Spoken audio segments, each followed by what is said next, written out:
കർത്താവായ യേശു ക്രിസ്തു അവനെ നോക്കി പറഞ്ഞൊരു കാര്യമുണ്ട്. നീ ഇതാരോടും പറയരുത്, പക്ഷെ നീ ഒരു കാര്യം ചെയ്യണം.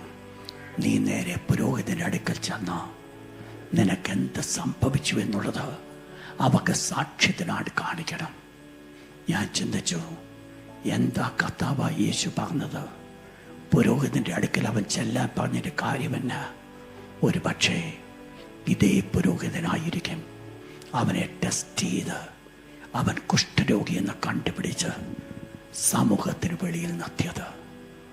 നിങ്ങൾക്കറിയാമോ, പഴയത് നമ്മൾ പഠിക്കുന്ന ആ സമയത്ത് ഒരു കുഷ്ഠരോഗിയാണെങ്കിൽ അവൻ അവിടുത്തെ പ്രീസ്റ്റിനെ, പുരോഹിതനെ വിളിക്കണം. പുരോഹിതൻ വന്നിട്ട് അവനെ ടെസ്റ്റ് ചെയ്യും. ഒരു ടെസ്റ്റിങ്ങിന് ചില മാനദണ്ഡങ്ങളൊക്കെ ഉണ്ട്. ആ ടെസ്റ്റ് ചെയ്തതിന് ശേഷം പുരോഹിതനാണ് വിധിക്കുന്നത് അവൻ കുഷ്ഠരോഗിയാണെന്ന്. കർത്താവായ യേശു പറഞ്ഞത് അതാ, നീ ഒരു കാര്യം ചെയ്യണം. നീ ചെല്ല്, പുരോഹിതന് നിന്നെ തന്നെ കാണിക്കുക.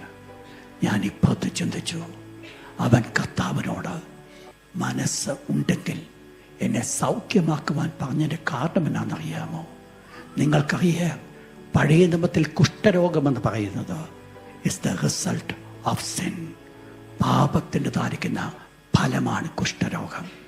അങ്ങനെയെങ്കിൽ ഇവൻ തന്നെ അറിയുക, ഞാൻ നീ അനുഭവിക്കുന്ന രോഗത്തിൻ്റെ കാരണം എൻ്റെതായിരിക്കുന്ന പാപമാണ്.